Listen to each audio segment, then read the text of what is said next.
जंगल में कई दिनों की बारिशों के बाद बाढ़ आ गई थी। हर तरफ पानी ही पानी था। रानू चिड़िया अपना दाना ढूंढ रही थी। मैदान पूरी तरह पानी से भर चुका है। अब मैं अपने परिवार का दाना कहाँ से लाऊं? बहुत मुश्किल हो गया है अब तो दाना ढूंढना। रानू चिड़िया फिर से उड़ती है। ये दाना मेरा है, ये मेरा है, इसे मैं ढूंढ कर लाया हूँ। आधा दाना मुझे दोगे तो फिर ही तुम आधा दाना लेकर घर जाओगे, वरना मैं तुम्हें यहाँ से जाने नहीं दूंगा। मुझे घर जाने दो, मेरा परिवार मेरा इंतजार कर रहा है। नहीं जाने दूंगा, पहले मुझे आधा दाना दो। कबूतर और कौवे की दाने पर लड़ाई शुरू हो जाती है और दाना कबूतर के पंख से छूटकर नीचे पानी में गिर जाता है। रानू चिड़िया भी वहाँ आ जाती है। अगर हम सब दाने को लेकर ऐसे ही लड़ते रहे तो हम सब मारे जाएंगे। ये सब इस काले कौवे की वजह से हुआ है। ये दाना मेरा था, कल मैंने ये दाना देखा था। कौवे और कबूतर भैया अब लड़ाई छोड़ भी दें। मैंने सोचा है हमें इस जंगल से परावास कर जाना चाहिए। हम किसी नए जंगल में जाते हैं, ऐसे जंगल में जहाँ दाना हो, फल हो, पहाड़ हो। लेकिन ऐसा जंगल हमें कहाँ से मिलेगा? अगर ढूंढने निकलेंगे तो हमें मिल जाएगा, और अगर हाथ पर हाथ रखकर घर में बैठे रहे तो ऐसे ही आपस में लड़ लड़ कर मर जाएंगे। जंगल के बाकी सब पक्षी रानू चिड़िया की बात मान लेते हैं और दूसरे जंगल जाने को तैयार हो जाते हैं। मम्मा, क्या कल हम दूसरे जंगल जा रहे हैं? हाँ मेरे बच्चों, हम सबको अब यहाँ से जाना होगा। लेकिन मम्मा, मेरा अपना घर छोड़ने को दिल नहीं कर रहा। उदास क्यों हो बेटा? जब इस जंगल में बाहर आएगी तो हम सब इस जंगल में लौट कर आ जाएंगे। ये घर हमारा है और हमारा ही रहेगा। सुबह हो जाती है। सभी पक्षी बरगद के बड़े पेड़ के नीचे इकट्ठे हो जाते हैं। गोरी कौवी और कालू कौवा भी अपना फटा पुराना बैग उठाए आ जाते हैं। चिड़िया, किस तरफ जाना है? गोरी बहन, पश्चिम की दिशा में, क्योंकि पश्चिम वाले जंगल में बाहर का मौसम होगा और वहाँ से हमें दाना पानी आसानी से मिल जाएगा। अब चले, हमें देर हो रही है। फिर वो सब उड़ते हैं। कौवा और कौवे, तोता, कबूतर, चिड़िया और उसके दो बच्चे सब उड़ते हैं। वो उड़ते उड़ते जंगल के बाहरी हिस्से तक पहुंच जाते हैं। वो थक चुके थे और थोड़ी देर आराम करने के लिए एक जगह बैठ जाते हैं। मुझे तो भूख लगी हुई है, मैं दाना ढूंढने जा रहा हूँ। कौवे भैया, हम सब भूखे हैं, लेकिन इस जंगल में दाना नहीं है। हमें थोड़ी देर सांस लेने के बाद यहाँ से जाना होगा। भूखे पेट उड़ना मुश्किल है। चिड़िया सब साथ जा रहे हैं, इसलिए एक दूसरे की बात भी हमें माननी चाहिए। चल कालू, कुछ ढूंढ कर खा लेते हैं। कौवा और कौवी दाना ढूंढने निकल जाते हैं। चिड़िया रानी, हम सब भी किस्मत आजमा लेते हैं, हो सकता है हमें भी कोई चीज़ मिल जाए। ठीक है, जैसे आप सबकी मर्जी। थोड़ी देर बाद तोते को एक फल मिल जाता है।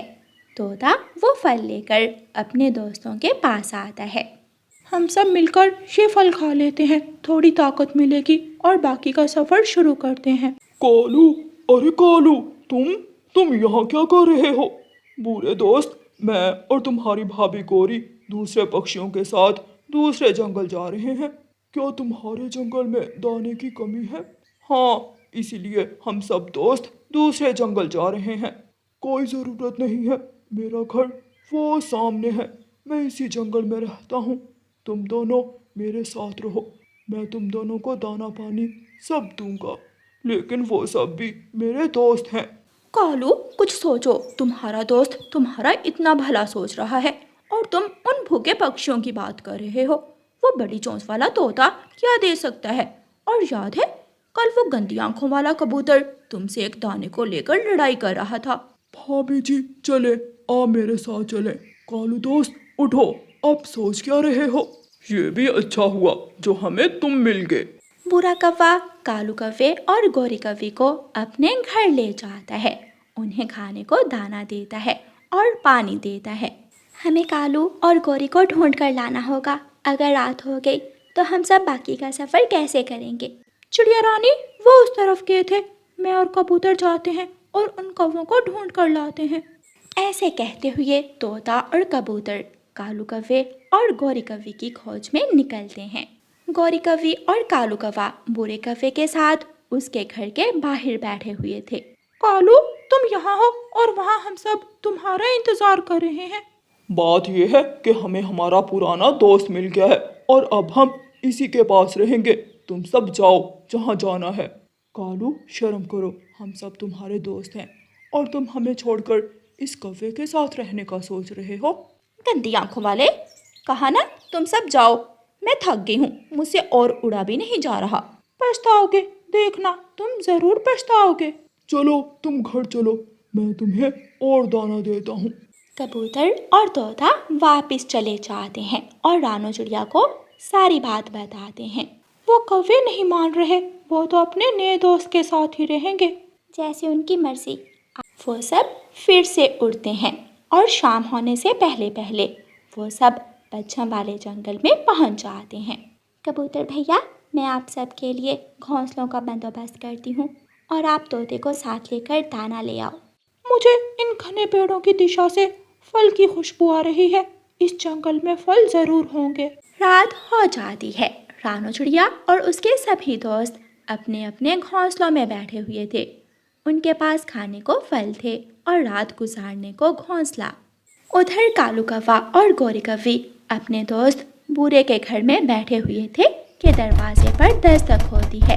बूढ़ा कौवा दरवाज़ा खोलता है। बाहर बूढ़े की पत्नी चमकीली खड़ी थी। चमकीली, तुम इस वक्त? हाँ, मैंने सोचा मैं आज ही वापस चली जाती हूँ। चमकीली बूढ़े कौवे की पत्नी घर में आती है। ये कौन है? गंदे बदबूदार कौवे। ये तो मेरे दोस्त हैं। ये घर मेरे पिताजी ने बना कर दिया था, इसलिए नहीं कि तुम इन जैसे गंदे कौवों को मेरे घर में रखोगे। गौरी कौवी और कालू कौवा एक दूसरे की तरफ देख रहे थे।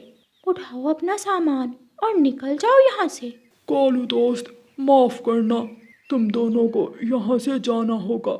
धोखा, तुमने हमें धोखा दिया है। कालू, अब हम कहाँ जाएं? बुरा कौवा कालू और गौरी को अपने घर से निकाल देता है और अंधेरी रात में काले कौवे पेड़ पेड़ फिरते हैं।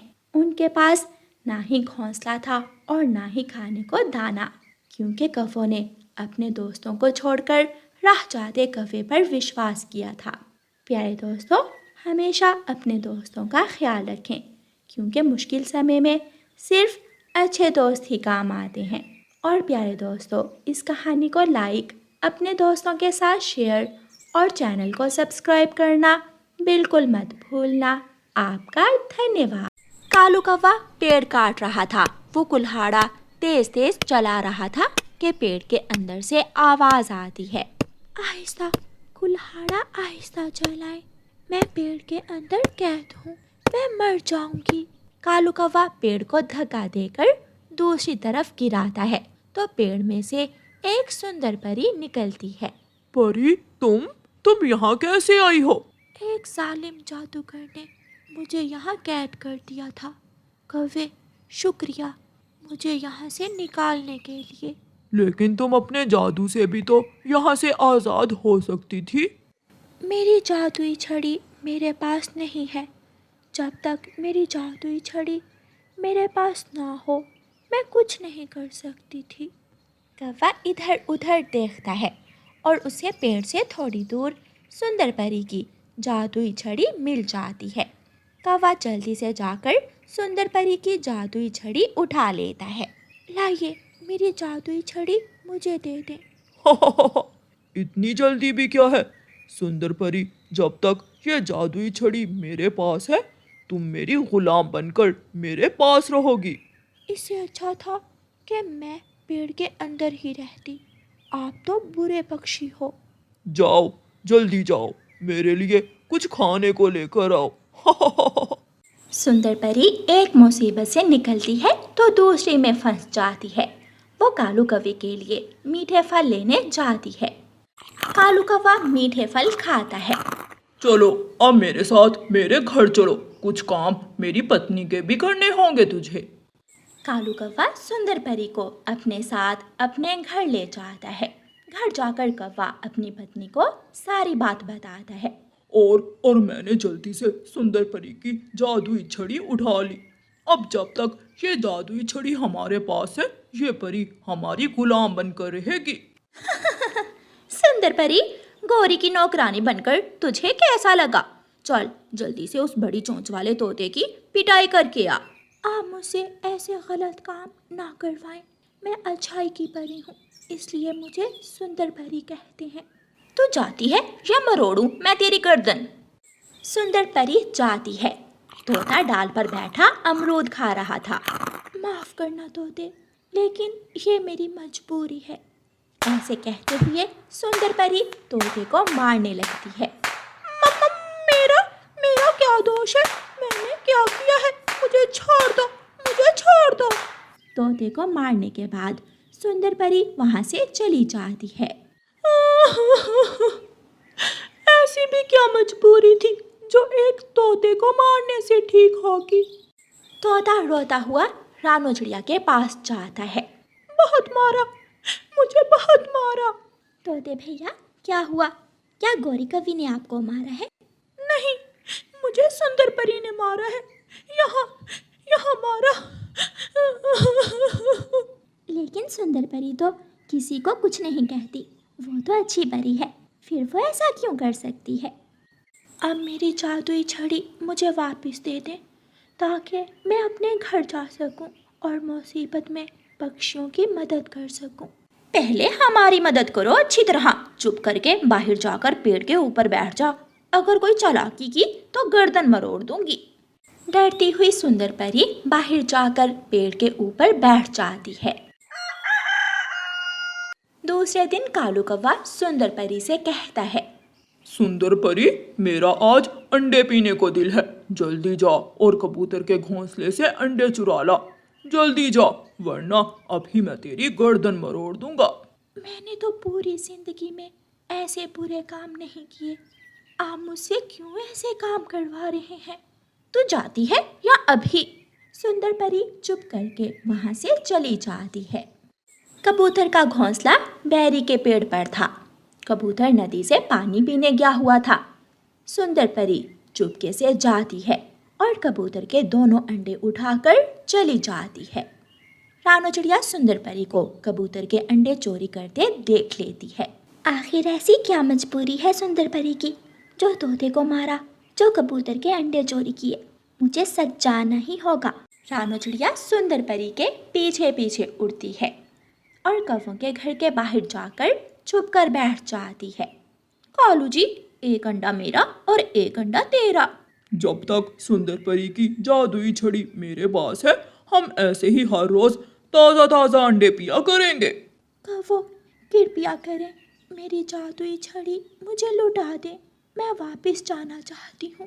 जा, चुप करके जाकर पेड़ के ऊपर बैठ जा। अगर किसी को बताया तो तुझे तेरी जादुई छड़ी कभी नहीं मिलेगी। सुंदर परी डरती हुई फिर से जाकर पेड़ के ऊपर बैठ जाती है। रानो चिड़िया सारी बातें सुन लेती है। तो ये बात है, इसलिए सुंदर परी इन कौवों की गुलाम बनकर इनके सारे काम कर रही है। रानो चिड़िया सुंदर परी के पास जाती है। मैंने सब सुन लिया है, आप चिंता ना करें। मैं आपको आपकी जादुई छड़ी कौवों से लेकर दूंगी। आप जाइए चिड़िया, अगर कौवों को मालूम पड़ गया कि मैंने आपसे कोई बात की है तो मेरी जादुई छड़ी से मुझे ही मार देंगे। डरो मत सुंदर परी, ऐसा कुछ नहीं होगा। थोड़ी देर बाद रानो चिड़िया अपने घर के सामने चूल्हा जलाती है और चूल्हे के ऊपर कढ़ाई रखती है। रानो चिड़िया घी डालकर शक्कर मिलाती है तो उसकी खुशबू पूरे जंगल में फैल जाती है। कालू जी, ये खुशबू कहाँ से आ रही है?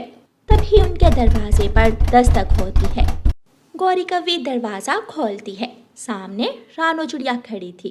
गौरी और कालू, क्या आपको कोई खुशबू महसूस हो रही है? हाँ, जैसे कोई देसी घी के लड्डू बना रहा हो। लड्डू? कहाँ है लड्डू? कौवा भी घर से बाहर आ जाता है। देखते हैं तुम दोनों में से पहले कौन मेरे घर के सामने जाकर कढ़ाई से लड्डू उठाता है। कौवा और कवि कुछ सोचे बिना रानो के घर की तरफ भागते हैं। रानो चिड़िया जल्दी से कौवों के घर में जाती है और सुंदर परी की जादुई छड़ी उठाकर सुंदर परी को दे देती है। मैंने वादा किया था, मैंने अपना वादा पूरा किया। शुक्रिया चिड़िया, मैं भी वादा करती हूँ, मैं भी हमेशा की तरह मुश्किल में पक्षियों की मदद करती रहूँगी। लेकिन बुरा काम करने के बाद वो है कौवों की पिटाई। फिर सुंदर परी अपनी जादुई छड़ी के जादू से कौवों को पेड़ से उल्टा लटकाकर खूब पिटाई करती है। मर गया गौरी। सुंदर परी, मुझे छोड़ दो, तुम्हारी जादुई छड़ी तो कालू ने छीनी थी, इसे मारो। तुम दोनों की पिटाई होगी जब तक तुम अच्छे काम करने का वादा नहीं कर लेते। कौवे खूब मार खाते हैं और फिर बुरे काम छोड़ने का वादा करते हैं। सुंदर परी कौवों को माफ़ कर देती है और अपने देश वापस चली जाती है। रानू चिड़िया ने सुंदर परी की मदद की और उसे उसकी जादुई छड़ी लुटाकर नेकी का काम किया था। प्यारे दोस्तों, इस कहानी को लाइक, अपने दोस्तों के साथ शेयर और चैनल को सब्सक्राइब करना बिल्कुल मत भूलना। आपका धन्यवाद।